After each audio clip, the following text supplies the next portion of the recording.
नमस्कार साथियों।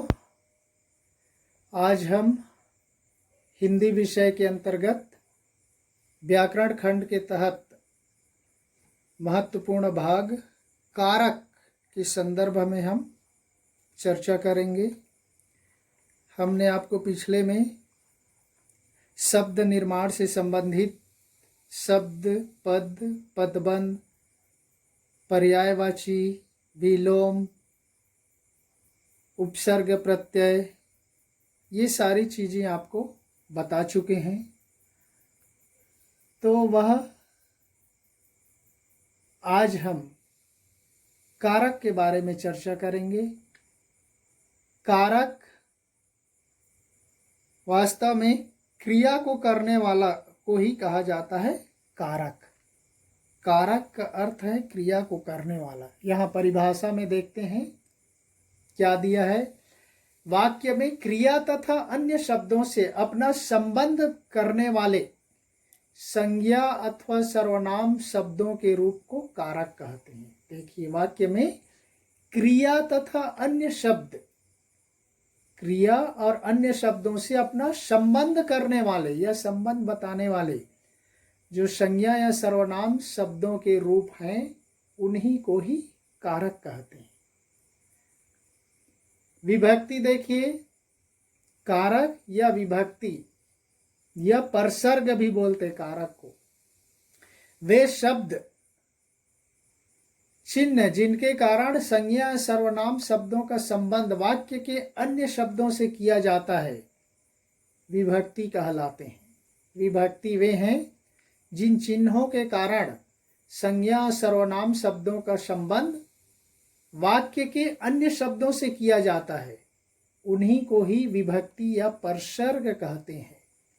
तो इसलिए यहाँ पर कुछ उदाहरण जैसे मैंने यहाँ पर लिख दिया है, देखिए, ने, को, में, से, पर, को, के लिए आदि, ये इस तरह से इनकी विभक्तियां हैं।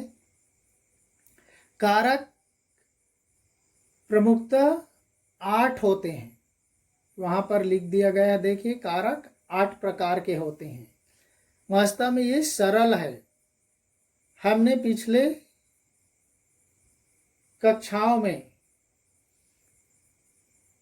चूंकि इसके प्रकार ज़्यादा होते इसलिए लगता है कि कठिन है, लेकिन इसको एक गाने के माध्यम से या कहना चाहिए कविता के माध्यम से हम इसको ट्रिक के साथ याद करें तो वह आसानी से याद होता है। जैसे यहाँ पर देखिए, हम लोग जिस समय पढ़ते थे उस समय इस तरह के गीत के रूप में इसको याद किए, जो आज तक हमें याद है। मैं वो आपको सुना दे रहा हूँ, फिर आगे हम देखेंगे। कर्ता ने अरुकर्म को करण चिन्ह से जान, संप्रदान को के लिए अपादान से मान, संबंध का के की अधिकरण में पर आन, संबोधन है अरे अहो कारक चिन्ह बखान। तो इस तरह से आप आसानी से याद कर सकते। कर्ता ने अरुकर्म को करण चिन्ह से जान, संप्रदान को के लिए अपादान से मान, संबंध का के की अधिकरण में पर आन, संबोधन है अरे अहो कारक चिन्ह बखान। ऐसा करने से बहुत इजी होता है। तो यहाँ पर देखिए, उसकी पहचान के लिए हमने यहाँ पर कुछ हिंट डाल दिया। कारक, उसका कार्य क्या है, विभक्ति या परसर्ग क्या है। तो पहला है कर्ता कारक। कर्ता कारक आप सभी को मालूम है, सेंटेंस बनाते वक्त इसके बगैर सेंटेंस बनाना मुश्किल हो जाता है, क्योंकि वाक्य बनाने के लिए 3 चीजें होती हैं, कर्ता, कर्म, क्रिया। तो कर्ता ही फर्स्ट कर्ता कारक है। देखिए, कर्ता कारक क्रिया को करने वाला को ही कहा जाता है कर्ता कारक। इसका विभक्ति है ने, या बिना चिन्ह के भी आ जाता है। ध्यान रखिए, राम रोटी खाता है बोल दिए तो वहां पर ने की जरूरत नहीं है, बिना चिन्ह के भी वह आ गया। लेकिन खाने का कौन काम कर रहा है, राम कर रहा है।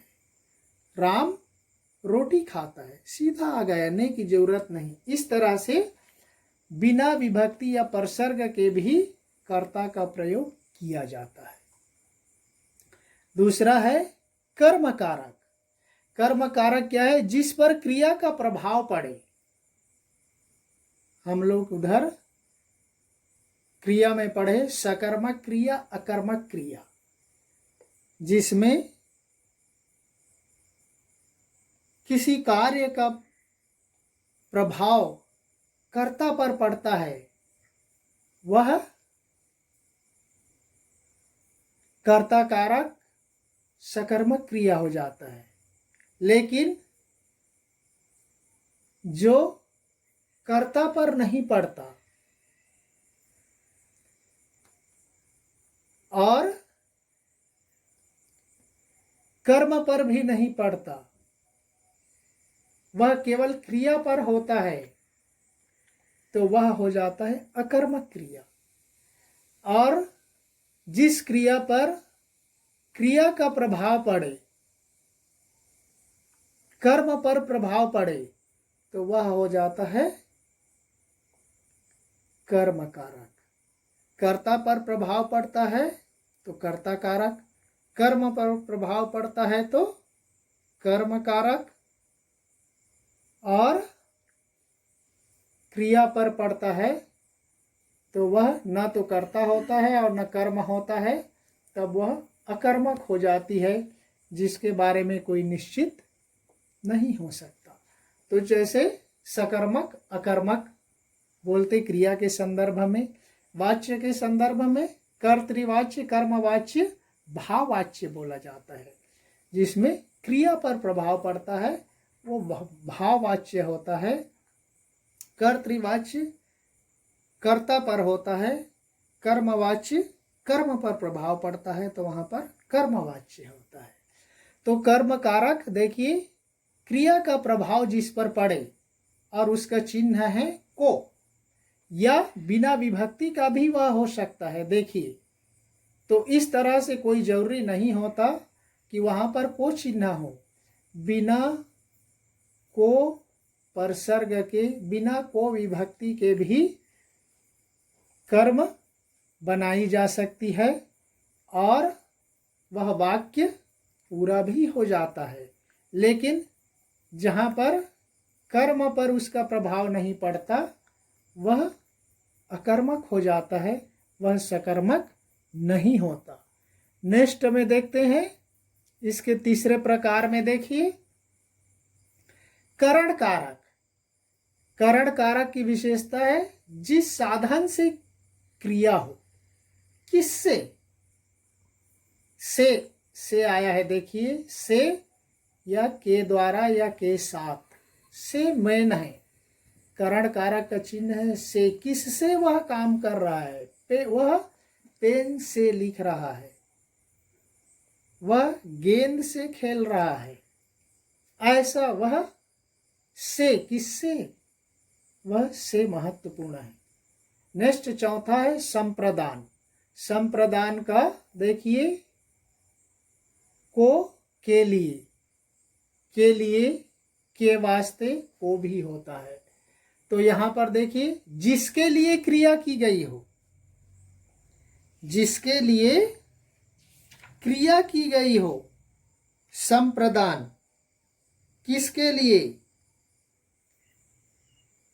जैसे वहां पर बोल दिया जाता है कि राम घर के लिए सामान लाया, के लिए, घर के लिए।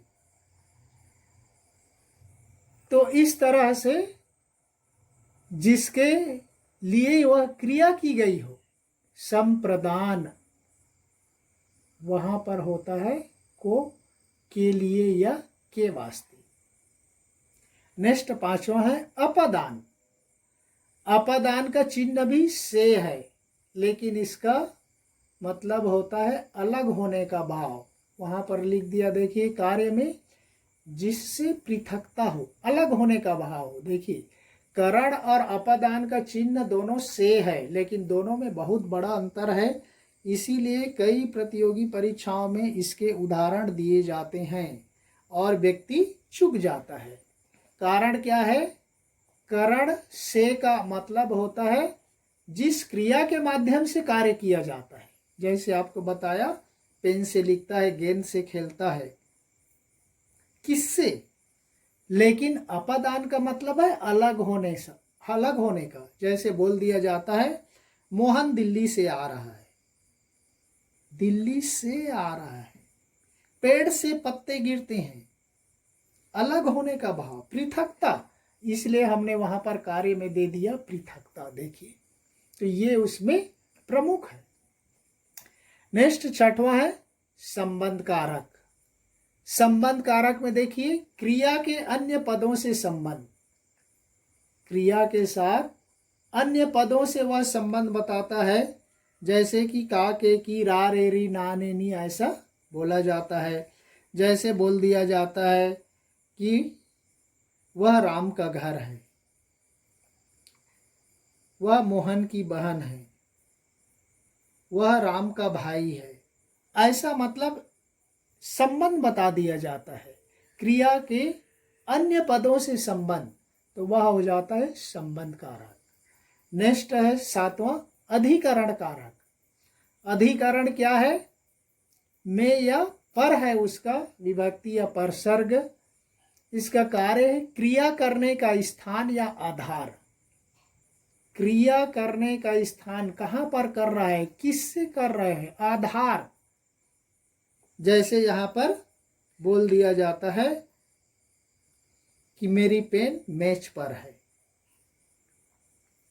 मेरी पुस्तक टेबल पर है। मेज और टेबल एक ही है, हिंदी में मेज बोलते, अंग्रेजी में टेबल बोलते। तो इस तरह से किस पर? छत पर चिड़िया बैठी है। तो इस तरह से क्रिया करने के स्थान का पता चलता है। अधिकरण में या पर, वो महत्वपूर्ण है। और लास्ट और आठवां है संबोधन कारक। जिस संज्ञा को पुकारा जाए या सर्वनाम को पुकारा जाए, वहां पर होता है संबोधन कारक। हे, अरे, अहो, ये वास्तव में अव्यय का, विस्मयादि बोधक अव्यय का उदाहरण है। तो इस तरह से क्रिया विशेषण, अव्यय के चार भेद, क्रिया विशेषण, संबंध सूचक, समुच्चय बोधक, और चौथा है विस्मयादि बोधक। तो विस्मयादि बोधक अव्यय के जो शब्द हैं, हे, अरे, अहो, छी, धिक, उफ, ये संबोधन है। और उसकी चिन्ह है महत्वपूर्ण।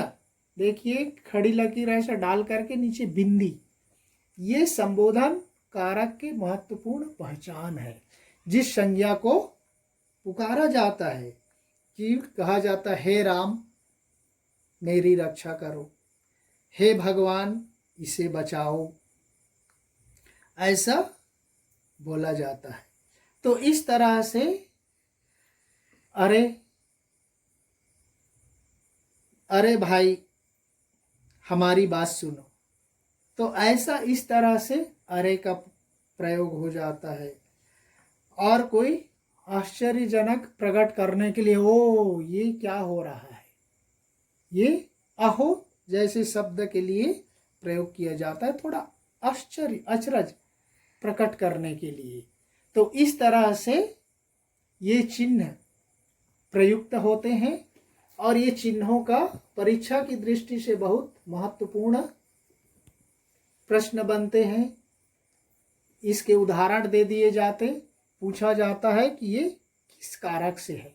तो जब तक आप इसके चिन्ह को, विभक्ति को, परसर्ग को नहीं पहचानोगे, तब तक इसके बारे में जानकारी या पहचान करना बहुत मुश्किल होता है। तो इसलिए आप फिर से देख लीजिए, हम यहाँ पर कारक चिन्ह और उसके उदाहरण से संबंधित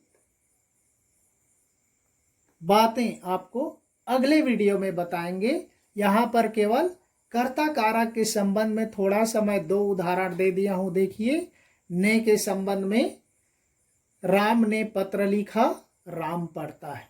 एक तो परसर्ग सहित है और एक परसर्ग रहित है। तो ये दोनों उदाहरण है। देखिए कैसे बिना परसर्ग के भी प्रयोग होता है, राम पढ़ता है, वो अकर्मक हो गया। और ये पहले वाला के उदाहरण क्या बन गया, सकर्मक बन गया, राम ने पत्र लिखा। तो इस तरह से यहाँ पर दो उदाहरण मैंने कर्ता के संबंध में लिया। बाकी का उदाहरण आपको अगले वीडियो में चर्चा किया जाएगा। हम इसको यहीं पर समाप्त करेंगे। समाप्त करने के पहले फिर से देख लो, कर्ता का ने, कर्ता के बाद कर्म का को, उसके बाद करण का से या के द्वारा, संप्रदान का को के लिए या के वास्ते, अपादान का फिर से अलग होने का भाव है, करण का जिस साधन से क्रिया की जा रही हो, संबंध का काके की क्रिया के अन्य पदों से संबंध, अधिकरण क्रिया करने का स्थान या आधार में पर, संबोधन है जिस संज्ञा को पुकारा जाए, हे अरे अहो है। तो इस तरह से आप याद रखिए। उदाहरण के बारे में हम अगले में चर्चा करेंगे। तब तक के लिए धन्यवाद। जय हिंद।